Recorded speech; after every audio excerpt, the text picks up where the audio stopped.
မိမိတို့သွားမဲ့ခီးစဉ်လေးမှာပျော်ရွှင်စရာခီးစဉ်လေးဖြစ်ဖို့အတွက်ကိုဒီအချက်လေးတွေမဖြစ်မနေကြည့်သွားကြနော်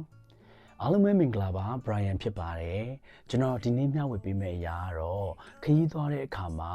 ဘာတွေမဖြစ်မနေလိုအပ်ပြီးတော့ထည့်ရမလဲဆိုတဲ့အရာလေးကိုအချက်၅ချက်မျှဝေပေးချင်တာဖြစ်ပါတယ်နံပါတ်1အနေနဲ့ကတော့တက်တေကန်ကတ်ပြားတွေနဲ့အထောက်အထားတွေဖြစ်ပါတယ်အဲ့ဒါကဘာလဲဆိုတော့ passport သို့မဟုတ် ID ကတ်ဖြစ်ပါတယ်ပြည်တွင်းကိုသွားမယ်ဆိုရင်လည်းမှတ်ပုံတင်သို့မဟုတ်တခြားသောအထောက်အထားတွေလိုအပ်ပါတယ်ပြည်ပကိုသွားမယ်ဆိုရင်လည်းကိုယ့်ရဲ့ passport ပေါ့နော်တက်တန်းရှိမရှိသေချာဆေးရပါမယ်ပြီးလို့ရှိရင် visa ပေါ့ဒါတွေဘာတွေကတော့အကုန်ဆေးရမှာပေါ့နော်ပြီးလို့ရှိရင်ကိုက hotel bookings တွေလုပ်ထားရဲဆိုလဲ hotel bookings တွေပြီးလို့ရှိရင် flight tickets တွေတခြားသောအရာတွေပေါ့နော်ဒါတွေကိုကိုက print ထုတ်စရာမလိုပါဘူးအခုကကြီးထဲမှာကျွန်တော်တို့ဖုန်းထဲမှာဓာတ်ပုံလေးရိုက်ထားပြီးတိတိကျကျပထမဦးဆုံးမှတ်သားရမယ့်အချက်တစ်ချက်ဖြစ်ပါတယ်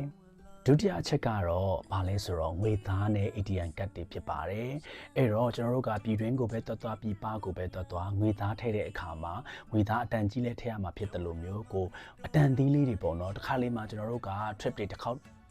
နားတဲ့အခါမှာပေါ့နော်သို့မဟုတ်တချို့နေရာတွေမှာဆိုရင်ကျွန်တော်တို့ကငွေသားပေးရတယ်အဲ့ဒီအခါမှာလည်းကျွန်တော်တို့ကအကျွေလေးတွေရှိမယ်ဆိုရင်ပို့ပြီးတော့အဆင်ပြေနိုင်ပါတယ်ကျွန်တော်တို့စိတ်မငြိမ်ရတော့ဘူးပေါ့နော်ပြီးလို့ရှိရင် ATM ကတ်တွေယူသွားတဲ့အခါမှာလည်းကိုသွားမဲ့နိုင်ငံအလိုက်ကိုက debit ကတ်သုံးလို့ရလား credit ကတ်သုံးလို့ရလားဒါတွေကိုကြည့်ပြီးတော့ယူသွားမှာဖြစ်ပါတယ်ဒါကတော့ဒုတိယအရေးကြီးဆုံးအချက်ဖြစ်ပါတယ်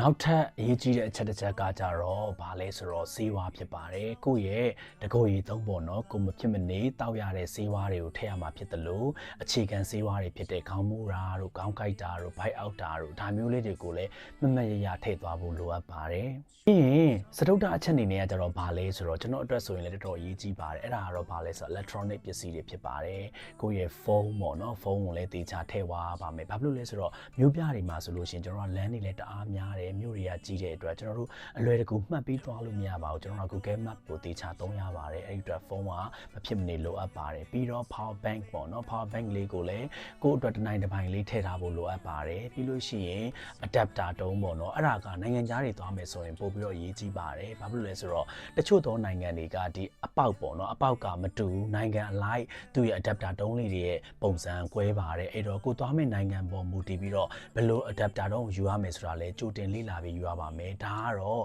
စတုတ္ထမြောက်အရေးကြီးဆုံးအချက်ဖြစ်ပါတယ်နောက်ဆုံးတစ်ချက်အနေနဲ့ကကြတော့ဘာလဲဆိုတော့တကိုယ်ရည်သုံးတန့်ရှင်းရေးပစ္စည်းတွေဖြစ်ပါတယ်ဒါကကြတော့ဘာဖြစ်လို့ယူရလဲဆိုတော့တချို့သောနေရာတွေမှာဆိုလို့ရှိရင်ကျွန်တော်တို့ကိုသွားတဲ့နေရာပေါ့ဥပမာပေါ့ရေဒီပါတွေတိတ်မရတဲ့နေရာမျိုးဆိုရင်ကိုက hand sanitizer တို့ဒီ wet tissues တို့ဘာလို့ပါဖို့ပါမှာပဲပေါ့နော်အဲ့ဒါပါမှာကျွန်တော်တို့အတွက်သုံးပြရတာလွယ်မှာဖြစ်ပါတယ်ပြီးလို့ရှိရင်ကျွန်တော်ဆိုလို့ရှိရင်သပင်ကအရန်ပါတဲ့အတွက်ဟိုတယ်တို့ဘာတို့ကပေးတယ်ခေါင်းလျှော်ရည်ကိုအသုံးပြုလို့မရပါဘူးဒါကြောင့်မလို့ကျွန်တော်ခေါင်းလျှော်ရည်ပေါ့နော်ထည့်သွားရပါတယ်အဲ့လိုထည့်သွားတဲ့အခါမှာလဲကျွန်တော်တို့ဂျပန်ဆိုင်လေးမှာရောင်းတဲ့ဘူးအသေးလေးတွေပေါ့နော်ရောင်းတယ်အဲ့လိုဘူးအသေးလေးတွေကိုခွဲပြီးတော့ထည့်သွားတာပိုကောင်းပါတယ်ဘာဖြစ်လို့လဲဆိုတော့တချို့တော့လေချောင်းလိုင်းတွေကပေါ့လေချောင်းလိုင်းအများစုပါပဲကျွန်တော်တို့ hand carry မှာဆိုလို့ရှိရင်ကျွန်တော်တို့100 ml ကျော်တဲ့ဘူးတွေကိုပေးပြီးတော့မတည်ဆောင်ပါဘူးအဲ့ဒီအတွက်ကျွန်တော်တို့အဲ့ဒါလေးကိုလည်းတစ်ချက်သတိထားဖို့လိုအပ်ပါတယ်